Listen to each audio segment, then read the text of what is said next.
Welcome to the latest episode of 5 on the Floor on the 5 Reasons Sports Network. Thanks for joining us on your favorite podcast app. We're on Podbean, Spotify, Google Podcasts, Apple Podcasts. We're also on Dash Radio on their Nothing But Net channel every single weeknight at 7 p.m. Also, check out 5 Reasons YouTube channel. Hit the like and subscribe buttons. You'll get all of our content that includes Dono Daily, which is daily, but also before Floor, an hour before every Heat game, and post up 5 hour as soon as the Heat game ends. 5reasonsports.com. Spell that one out for the latest takeaways from Brady Hawk and others on all of the South Florida teams. And check out the great sponsors of the 5 Reasons Sports Network. I actually ran into this guy down here tonight, Mark Brown. You got to reach out to markbrownpa.com. That's M-A-R-C, brownpa.com. Mark is your go-to if you need an estate plan, and the reality is you need an estate plan, especially if you're young with a family.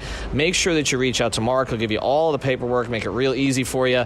And again, he's a huge Miami Heat and Miami Dolphin fan too, so you got something to talk about when you're filling out the paperwork. But reach out to Mark. He's also got a title company right there in-house, so if you've got any real estate that you're dealing with for your estate, he can handle that, but also he can handle your closings on all your real estate deals, whether you're buying or you're selling. So reach out to Mark. It's M-A-R-C, brownpa.com. Check out the website and mention 5 Reasons when you contact him. And now, tonight's episode.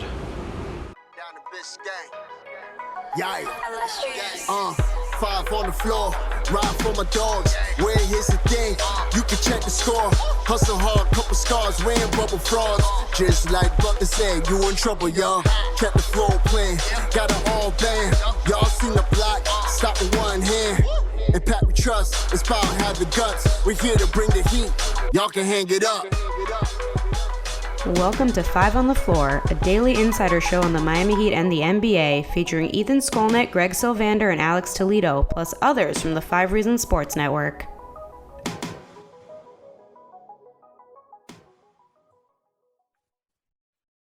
Welcome back to 5 on the Floor. I'm your host, Greg Sylvander. Tonight's floor plan with me, not Alex, not Brady, not Ethan, but the coach, Sean Rochester, is with us to recap what was an interesting basketball game that I didn't actually get to watch every possession of, frankly. I've been traveling all day.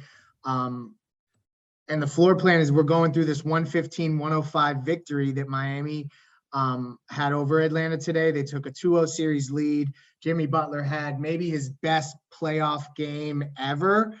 I think it's hard, I guess, maybe with the context of some of those finals performances to maybe say ever, but it definitely was his highest scoring career high, 45 points, 15 of 25 from the field, hit 4 threes. I'm smashing the over on all the Jimmy 0.5 three-pointers on Prize Picks. We'll talk about that later. 5 rebounds, 5 assists. This was the Jimmy Butler game. Jimmy Butler announced to the NBA that that the playoffs are here, and he's, leading this team on a night that they really needed it. So truthfully, because I was in the air and fumbling through airports to get where I am now, Sean, thank you for joining the program. I'd like to pick your brain about the first half specifically. Let's start there, just because I think you probably had a better possession by possession vantage point than I did. Just interested to hear what you saw, how they defended Trey early on. There was some physical stuff that took place, some of the different rotation stuff, like particularly Duncan kind of getting shelved, and just some of that stuff. I'm interested to hear your perspective as far as that's concerned. Yeah, I mean, starting off with Jimmy, that's obviously the story that's going to come out of this, the 45 points. I did see a tweet right before we started recording from Cooper Moorhead, so shout out to him. Dwayne and LeBron both did it once, 45, 5, and 5. But Jimmy had no turnovers tonight. He's the only one to do it that way. And so third time in Heat history, he was just great. He got to his spots. He seemed like he was always under control. 4-7 behind the arc. I don't know if at some point we're going to have to categorize him as a playoff shooter or something. I don't know if he's been holding it back, but it's just a great Jimmy game. And, when you talked about the rotations, I think the story behind that is it shows the control that Spo has on the roster. And then these guys are professionals. They bought in, and, Duncan Robinson was the story of last game, hit all those threes. Then he has 7 minutes tonight. Some people that are maybe insecure about their roles might have problems with that. But I think it's, if you're not playing well, if you're not shooting well, or the rotation changes because of defensive matchups, that's okay. And Spo has done a good job of, He gave Caleb 17 tonight, played good minutes when we downsized when Bam was in foul trouble, gave Vincent 26 minutes. Tyler gets his usual 31. Dedmon had good minutes, 13 minutes. So I think it's credit to Spo for having the team locked in and making those changes. And obviously it affected the game in a positive way. Yeah, I'm glad you actually took it there because and not I mean, on a night where Jimmy scores 45, I'll be damned if we're going to have a podcast where we complain. We're not doing any egocentric complaining on this episode, but I will say that, there were moments in this game that looked a little, like the Hawks, they were fighting for their life essentially. And I think that it's a testament to this roster that they're showing that one night Duncan can be the X factor, and the next night you won't even see him, and it'll be a whole nother cast of characters. And that, I guess, on some teams, to your point, it could at times maybe make for uneven expectations by players not knowing what they're going to be doing day to day. But with this particular team, and I don't know that we'll see a ton of them exactly like this, I think it actually is a total strength because each player knows that they could be compartmentalized. I always have to get all the syllables out of that, and used in a specific scenario or specific situation, but not necessarily game over game. So to me, it's all positive. I thought another thing to take from this is from Alex on our off the floor thread, that the Heat finished the game with a 95.2 half court offensive rating compared to the Hawks 91.9. Half court offense is something we've been talking about all year. The difference really was, though, in transition, where the Heat were +9 per 100 possessions as opposed to the Hawks were a -3.5. So just an interesting mix here. Let's go through Jimmy's game specifically. Let's stay there. We're not going to pick apart Bam. We're not doing that, listeners. I know that y'all want me to talk about Bam Adebayo's play. A game like this where they can overcome 9 fouls from their starting front court, essentially. 2, if you tie in Max's, that makes 11 fouls in their starting front court. If Max is a front court player these days, I don't know how that works. To overcome that, Bam didn't look great. This was a Jimmy night. What's up with this shooting? I guess, is it just a hot streak, Sean? Or is this something where you think he's going to be able to be counted on for a 3 or a 2 or 3, 1 or 2 threes a game, which I think is just, we've thought of Jimmy as if he hits a 3 a week, we're happy. And now we're seeing him hit multiple threes in a game. And what else did you see from him offensively, picking his spots, getting to the line? He was 11 of 12. So, I mean, he was just all over the place. Let's wax poetic about Jimmy Butler for a little bit here. Yeah, he was terrific. And I think you look at it, he was the dominant player and he seized opportunities, especially in transition when the Hawks couldn't get their defense set. And the Hawks are not a good defensive team anyway. So when you get them in an unset situation in transition, he was able to get into lanes. He got to the basket very easily. He got a lot of and ones, it seemed like. He made his free throws, thankfully, in this game, but he didn't do that in game 1. He was terrific. And, to your point about the Bam and Tyler, the first 2 games, they haven't been A or B games for those guys. We expect more from them, but we also are 2-0 with not great games from those 2.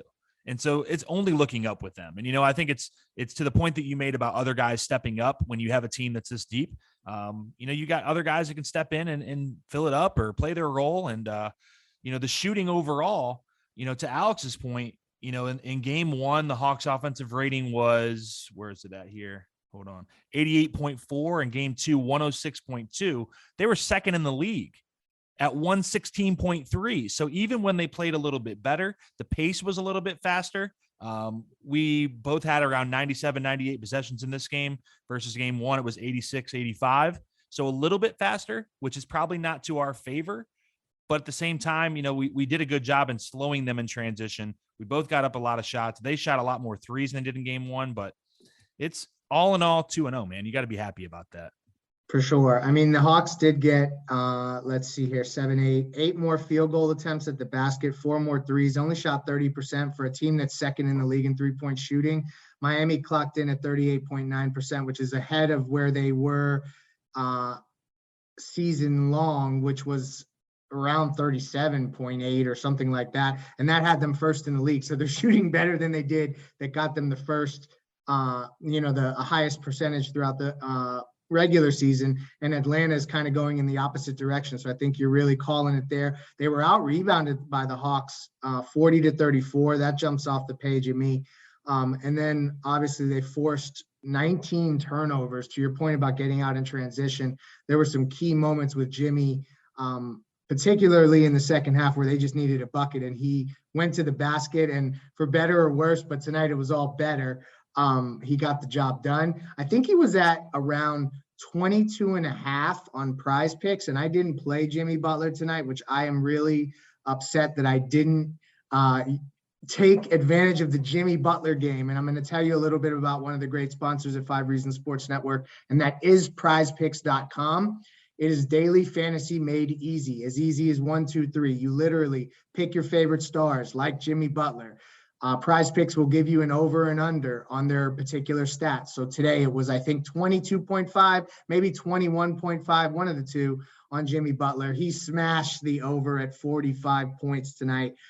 So that would have been one pick. If you chose the over, you'd get that pick correct. You put a few players together and then watch them win. Essentially, the more you pick correctly, the more you win. You can win up to 10 times your money. It is really fun. It's daily fantasy made easy. I play it all the time. Use the code 5. This is the key, FIVE. That's going to double your initial deposit up to $100. So that is a super fun way to get involved, have some money to play with. You can mix sports too. So as you see some of these other sports, there's even NFL futures up there. Use the code 5, get your initial deposit matched. Go to prizepicks.com, download the app from your app store. Prize Picks, daily fantasy made easy. And don't forget to use that code 5. There was a couple other heat props that I missed, but we're not going to dive into all of the stuff I got wrong tonight. Let's talk about one. I guess I want to lean into how much Spo is trusting Gabe right now. I'm getting text messages from the off the floor feed that Eric Spoelstra said that they feel like they've had Gabe Vincent for 10 years. I feel like they've had Gabe Vincent for 10 years. He's been in the damn in the pipeline, it feels like, for that long.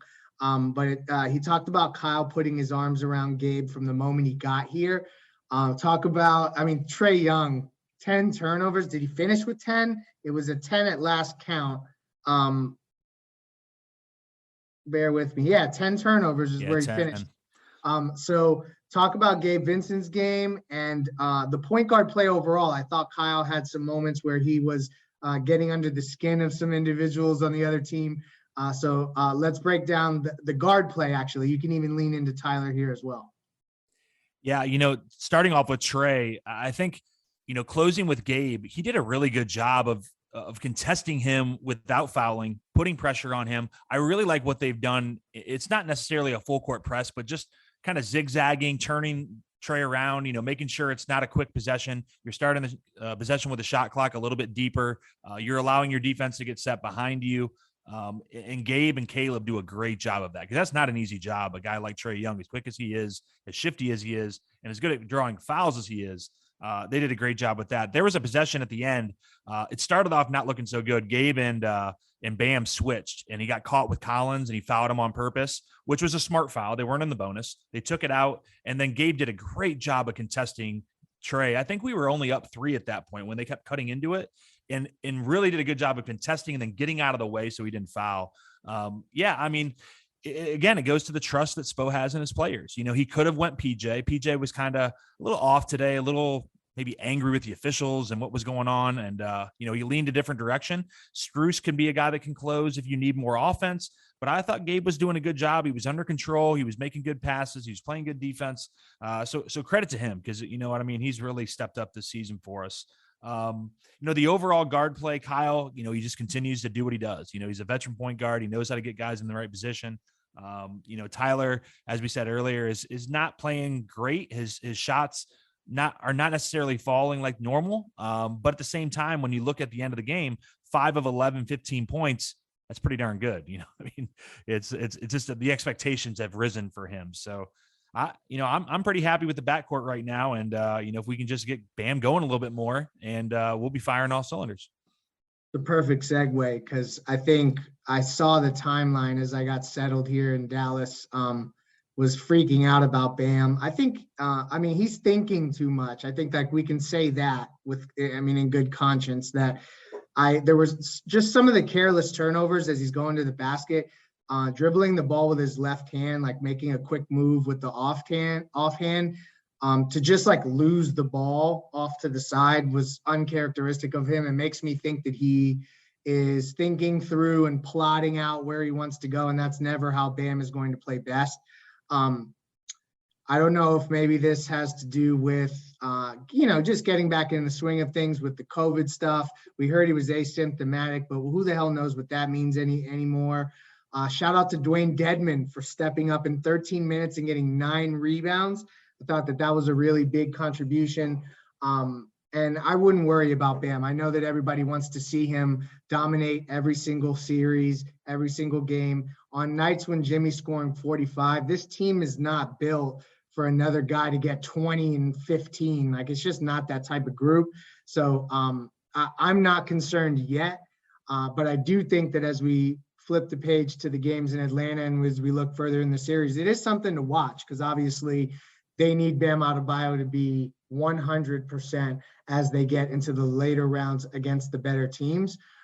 So we're going to talk a little bit about the series shifting to Atlanta and kind of put a bow on this Game 2 victory for the Miami Heat, anything that we may have missed, and then look ahead to Game 3. But before we do, I want to tell you about one more of our great sponsors here at 5 Reasons Sports Network, and that is Water Cleanup of Florida.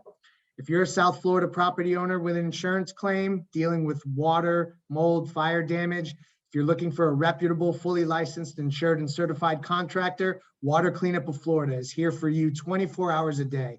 When a disaster strikes in your home or business, you need specialized, fast, and reliable services. Water Cleanup of Florida understands the impact and stress an unexpected disaster may cause. With over 60 years of combined experience, Michael, Robert, and their team is prepared to handle any size disaster. The guys are third-generation contractors in South Florida, so they continue to really focus on maintaining a sterling reputation. It's extremely important to them. Their objective is to make the cleanup and insurance claim process painless and hassle-free. They're a licensed building contractor. They provide A to Z one-stop shopping. If you're a busy homeowner, home buyer, flipping, anything like that, you need somebody that is going to be available for you to do everything in terms of all of the different contractors and stuff like that. This is your guy. He can take care of you.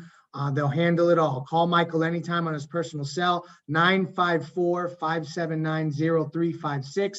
Again, that's 954-579-0356. Water Cleanup of Florida. If you got the schmutz, they got the guts. All right, so 2-0.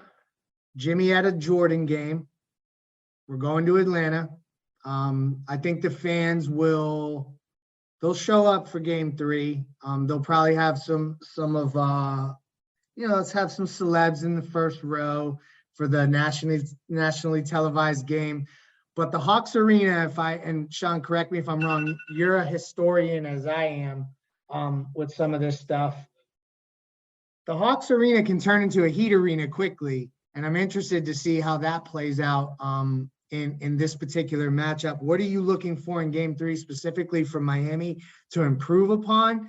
And are you concerned at all that they would, do you think this is the type of series where they drop one on the road, or are you getting sweep vibes from these first 2 games?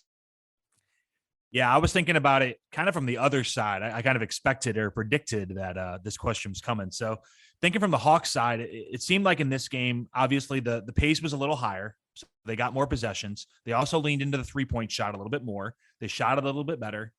That's what I would think I would do if I'm Nate McMillan. I really lean into the threes. Think about like when we were shorthanded for a lot of those games where we really leaned into getting up a certain amount of threes. And Norris talked about this yesterday, or actually today, I guess we should say, that Spo kind of has a plate of, I want this many shots from 3, this many shots from mid, this many shots from the paint. And the Heat actually did that today. Almost exactly. Same amount of shots percentage-wise from 3-point line. Almost exactly the same from mid. Now, Nate McMillan's not Spo. No, we don't want to get it twisted here. But if I'm Nate McMillan, I'm saying, guys, you got to come out there and bomb. Trey's got to bomb. Bogdanovich got a bomb. They just got to get up shots, and that can go one of two ways, right? It could go in, and the Heat could be in trouble. They could miss, and that's going to get the Heat in transition, and we're going to blow them out. So that's what I would expect. I don't know. I think the Hawks are a resilient team. They put up a fight tonight. I think you're going to see early on in game 3 if they're going to continue to put up a fight. It could be a sweep if not, or maybe they push us to game 5, and it's always Heat in 5, so we get it done in the home court on early next week. Exactly. Gentleman's sweep is never a bad thing. I mean, we've won championships that way. I say we because I will continue to always say we because that's just how I roll. I'm kind of with you in that. Like, I thought this was the game they had to steal because they had it so close there at the end. And when you had so many players on Miami's side playing unevenly, other than Jimmy, I felt like on Miami's side to waste this Jimmy game would have been really deflating. So the Hawks, I feel like squandered an opportunity here when they cut it to 3 or 4, whatever it was. You actually mentioned, I think, the sequence earlier in the episode. They were talking about wasting games. They wasted the Bogdanovich game. I don't know that he's going 12 of 18 again in this series, although I kind of thought he'd give us trouble to start the series. Trae Young, this whole thing with him, I had to listen to the Atlanta broadcast for some of so I didn't get the TNT broadcast. Those announcers think that the Miami Heat are literally, their game plan is to go out and Jordan rules Trae Young and beat his ass until he is injured. And that is not the case at all. They're completely biased. I think that in game 3, we're going to end up seeing them get physical in maybe almost in a reckless way, if I can put it like that, because, their lives are on the line. I feel like they took a punch, they took another punch. This game was in reach, and then it just, the doors were blown off it at the end. So I feel like you're right. We're going to know in the first, I'd say 9 minutes of game 3, whether Atlanta wants to go to the Bahamas and see Timothy Bain and the homies in Nassau, or if they want to extend this series. So I'm interested there. But again, Sean, any final thoughts on game 2, 115-105? Again, for anyone who's joining the program late, the Heat take a 2-0 series lead over the Atlanta Hawks. And now the series will shift for a Friday night matchup in Atlanta. They are a 7:00 tip on ESPN Friday night. Sean, any final thoughts on game 2? No, I think, as the number 1 seed, you take care of business. And as the Godfather says, a series doesn't start until the road team wins, right? So hasn't happened yet. Series hasn't started. Take care of business on Friday. And, the other element is the Capella thing. I don't think you would rush him back for a Friday. I don't even know if he'll come back this weekend. If I'm Atlanta, I'm not rushing him back. But, if he comes back later in the weekend, maybe it changes things a little bit with the rim protection. And I don't know, man. I think it's this point, if we can take care of business on Friday, it's probably Heat in 4. Yeah, I'm kind of feeling that way too. I feel like I fly home Sunday morning and game 4 is Sunday night. So maybe I'll fly home on a broom, and that's how we'll do this thing.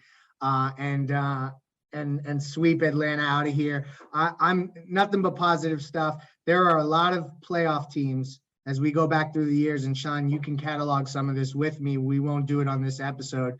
There are a lot of games where if you told me that the team, came out the way they did, got out rebounded, didn't have a lot of guys in double figures initially, just kind of looked a little sluggish. Jimmy was carrying everything.